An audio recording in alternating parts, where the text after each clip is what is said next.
یو نوې غزل ویمه وایي څه اندازه کړم خو بیخي بې اندازې خراب دی څه اندازه کړم خو بیخي بې اندازې خراب دی باور دې وشه سړی داسې درپسې خراب دی د کوټې منځ ته مې د غله راتله ممکن څنګه شو کوربه یې مل دی که زنځیر د دروازې خراب دی دا ستا په سر را سره ډېر دعا سلام نه کوي ما ته د ډېرو خلکو نیت خالي په دې خراب دی دا چې قدم زمونږ د دې کوڅې نه مخکې نه ځي څه مونږ خراب یو څه ماحول د دې کوڅې خراب دی گفتار کردار ظاهروي او کردار اصل نسب دا چې خراب دی دا سړی له خپلې خولې خراب دی ما سره هسې څوک تا څنګ په څنګ زغملی نه شي که نه کردار خو د دې ټولې خاریې خراب دی او لنن پرونه خراب نه دی چې په سمه بشي اسمار خراب دی خو له ډېرې زمانې خراب دی او د کم شخصیات چې ما واورېد نو د هغې نه پس شعر ویل اوس خو زما خوله نه جوړېږي خو هغې نمبر دی د صدر صاحب په اجازت باندې نور هم ډېر مشران ناست دي د ناظم صاحب ډېره مننه د بلنې وخت کم دی نو شعرونه ویمه نیازک لالا وی دا لیونتوب پرېږده و دا د ګوتو شمار پرېږده دا د یو چا نه ختمېدونکی انتظار پرېږده ما خو ویل چې مرور شو مرضا به مې کې ما خو دا نه ویل چې ما په نیمه لار پرېږده د زلفو تار مې د خازې د سره تاو که چې ځې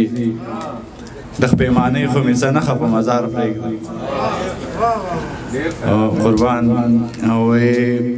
څوک چې د غیرت او ننګ ناموس خبرې نه کوي بیا خو د بیخي هغه د اوس خبرې نه کوي اصل نسب وپېژنه هسې خواري مه کوه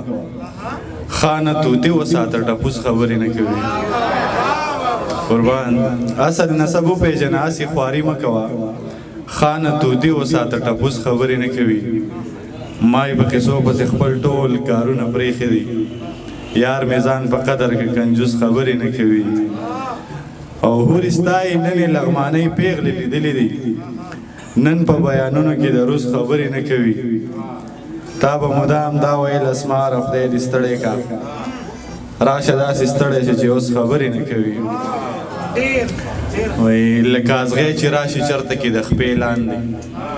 زه داسې درد محسوسوم د سینې لاندې زړه مې غوښتل چې مخامخ درته ګیلې وکړمه زه در خطې نه شوم ته نه راکوزېدې لاندې بیا به په خپلو کړو خپېمانه وي خو وخت به نه وي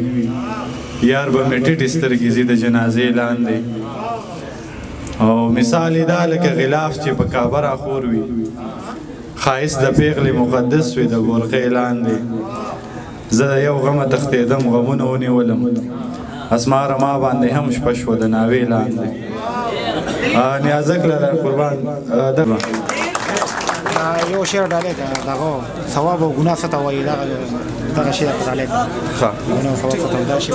دغه ملګرو څه غوښتنه ده اول خو حسنین جان دغه غوښتنه پوره کومه ښه حسنینه دغه شعرونه تا ته ډالۍ وایي لکه چې څنګه د بچي په درد ابۍ ژاړي داسې مین سړی د یار په جدایۍ ژاړي چا چې زمونږ په خلوص پورې خندا کړې ده یاد لره دوی به په دې خپله زندګۍ ژاړي اوس چې ته مخ اړوې زه به ښه په کړس خاندم یاره تر څو به سړی ستا په بېروخۍ ژاړي ته ترې لاس اخلې او درګورې په نمجنو سترګو ستا په تلو نه ژاړي په خپله بېوسۍ ژاړي زه چې اکثر چاته هم ستا د تلو قصه کومه که په ما ژاړي که نه ستا په بې حسۍ ژاړي دا رڼې اوښکې خو د ډېرو مجبورو نښې وي ګنې ساده سړیه څوک به له مستۍ ژاړي اسمار د ټولې دنیا غم ته حوصله نه بایلي چې ته ور یاد شې نو له ډېرې مجبورۍ ژاړي او بل دغه ملګري غوښتنه کړې بس هغه څو شعرونه چې دومره ښایسته دی چې سپوږمۍ او افتاب څه ته وایي داسې لالی خدای راکړی ګلاب څه ته وایي ته که ما چېرته تنهایۍ کې په ژړا ووینې تا ته به وشي اندازه چې خراب څه ته وایي در نږدې هم نه شو له ورایه نه مو وزنګوي داسې ځواني خدای درکړې شراب څه ته وایي د خلکو زړونه ماتوه سجدو له زور ورکه ته څه خبرې چې ګناه او ثواب څه ته وایي ځکه اسمار یم دنیا له یم تاله نه یم ما ته نامه وایه دا جي او جناب څه ته وایي ډېره ډېره مننه